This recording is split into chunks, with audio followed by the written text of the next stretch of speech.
Jonathan Majors is out of the Marvel Studios kingdom. The news comes today in the wake of the Emmy-nominated actor being found guilty of reckless assault and harassment in his domestic violence trial by a 6-person NYC jury. A studio rep confirmed the news about their decision to not move forward with Majors in the MCU.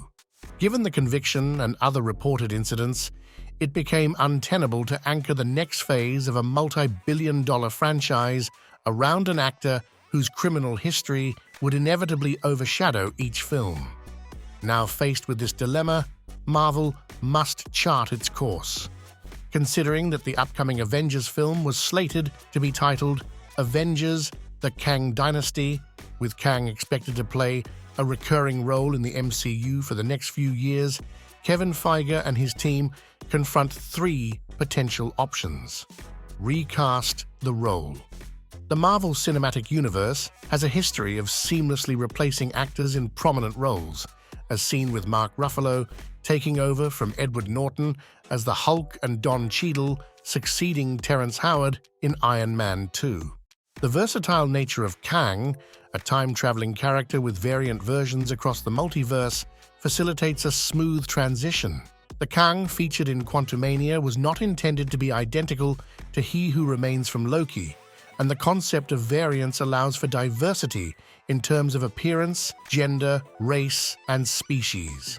An immediate and logical replacement could be Loki co-star Gugu Mbatha-Raw, whose character, Ravonna Renslayer, shares a significant comics history with Kang. This substitution could be easily explained by introducing a variant of Ravonna as Kang, maintaining narrative coherence. Mbatha-Raw's talent and charisma make her a compelling choice for the role. Send in Loki. The conclusion of Loki Season 1 saw Sylvie, a variant of Loki, committing the act of murdering He Who Remains. In Season 2, there was an expectation that Loki would rectify this decision to preserve the multiverse. However, the narrative took an unexpected turn. Loki ingeniously devised a method to safeguard the timeline without resurrecting a formidable villain to assume control. Instead, Loki ascends to the role of the new guardian of the multiverse, occupying a throne at the end of time.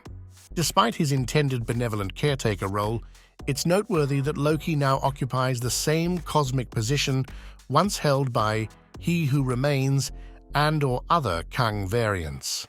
Marvel Studios, if inclined, and with Tom Hiddleston's willingness to continue in the role, has the potential to pivot the storyline so that Loki fulfills the plot function initially designated for Kang in upcoming projects. Such a transition might require careful maneuvering, considering the heroic closure presented in the Loki finale. One creative avenue could involve the introduction of an evil Loki variant who displaces the benevolent one from the throne.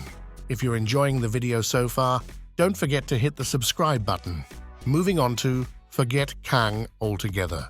While the anticipation for Kang Dynasty has been long-standing, its scheduled release in the summer of 2026 provides a window of flexibility. In light of recent developments, including the renaming of Avengers: The Kang Dynasty to the more straightforward Avengers 5, director Kevin Feige faces the necessity of making substantial adjustments to the established plans. This change indicates a shift in the initial direction, and until further notice, the project will proceed under the revised title. Sometimes, circumstances necessitate a departure from the original plan, and there are instances where adapting the creative direction becomes a pragmatic choice. Given that Avengers 5 is still on the horizon, the Loki finale offers a plausible exit strategy by allowing He Who Remains to remain deceased and enabling Loki to assume the responsibility of overseeing the sacred timeline.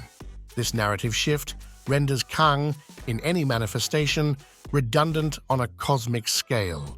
The Loki episode's concluding scenes depict time variance authority agents casually discussing the roundup of Kang variants, treating them as a minor nuisance easily managed. This underscores the notion that, with Loki at the helm of the sacred timeline, the significance of Kang diminishes. While Marvel took a substantial gamble on Jonathan Majors, recognizing his charisma and talent, unforeseen developments have led to a future MCU without Majors.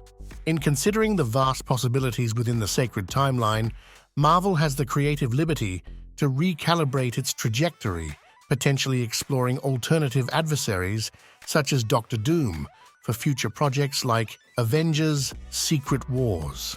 And that was all from our side. Click on this video to find out Marvel's best ways to get Kang out of the MCU. Thanks for watching.